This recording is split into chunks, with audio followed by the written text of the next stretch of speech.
Yeah, Brittney, it's been suggested on this program that there should be no Californians when it comes to the Democrats and looking at the 2028 election. And that, of course, includes failed presidential candidate Kamala Harris, who's no doubt thinking about running again. And it seems like she's doing more media now than she was doing during the election campaign. And I'm not sure if it's working out for her. Take a listen to this. And I understood the game that was being played.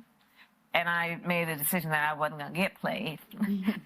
And chess, not checkers. Got it. Chess, not checkers. yeah, three-dimensional chess, I'm telling you, you know? I mean, Brittney, I think every time she speaks, we're just reminded how lucky we are that she didn't win, that she's not our president right now. Okay.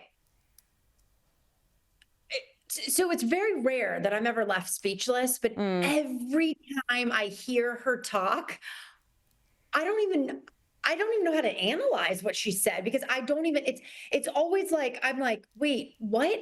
And then I'm kind of like, wait, do I want to invite her to the next martinis night? Because I can't figure it out. I don't understand. I don't even understand what she just said, the clip that you just showed. Always just left like, huh? And yes, this is a woman who wants to run our country. And I would love nothing more than to see a woman be our, the first woman president, but she's not it. She is not it. She is not qualified. I'm not sure why she keeps doing this to herself, because it's almost embarrassing at this point. The cackle, the laughing like a hyena, the weird, bizarre kind of string of different sayings that don't really make sense. But you know what? Like you said, she keeps getting a lot of airtime, and I think she makes for great TV.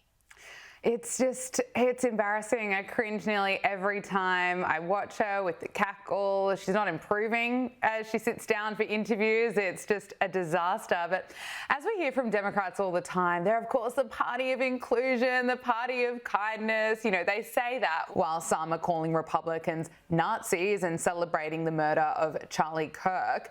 Now, Bill Maher and Cheryl Hines are calling this out, and they spoke about the difference when it comes to just how nice and inclusive the Democrat Party claims to be. Republicans have been very kind to me from the beginning.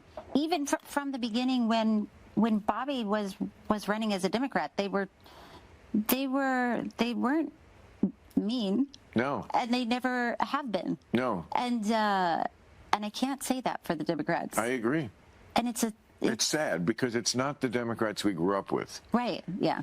And that's the difference that people don't, I think, see. They're like, why did you turn on the Democrats? Well, first of all, I didn't. Like I said, we voted for the same person.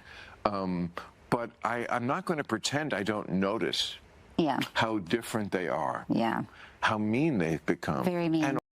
Brittney, I think this is something that so many Republicans and Trump supporters can really relate to. You know, the Democrats have certainly changed, or certainly some of them.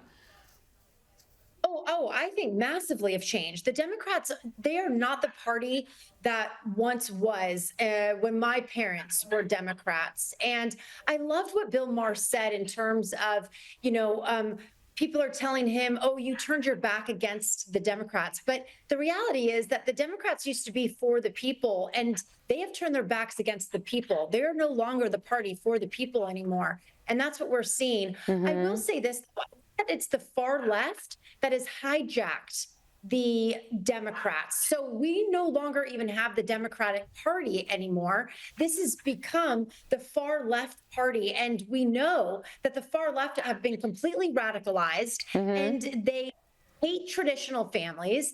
They hate anyone who believes in God. They hate, law and order. They hate all of the structure and stuff that we see, the unions for the people. That's no longer them. And they've taken over the Democratic Party. So I think that's the biggest difference too. Absolutely. And they're fighting over issues such as fighting for biological men to keep playing or competing in female sport, something that even the Olympics is now saying no to. The International Olympic Committee is banning biological men from competing against women. This ban on transgender women competing in the female category should be in time for the LA Games. And it's just crazy even reading up on this, Brittney. I mean, there are experts coming out explaining that biological males have too much of a physical advantage. I mean, who would have thought? Right. Right. So look, at the end of the day, I think that this is a safety issue as well. And I think that they are, preparing themselves for potential lawsuits in the 2028 Los Angeles Olympics. They have to be really careful about this, allowing, biological males and females playing with the other, transgender, all that. It's so confusing. But we need to take the emotional aspect out of this, and we really need to look at the what's fair and what is safe for all of the players across the board. Brittney Hopper, independent journalist, thank you so much for joining us on Power Hour. Brilliant to speak with you. Thank you so much.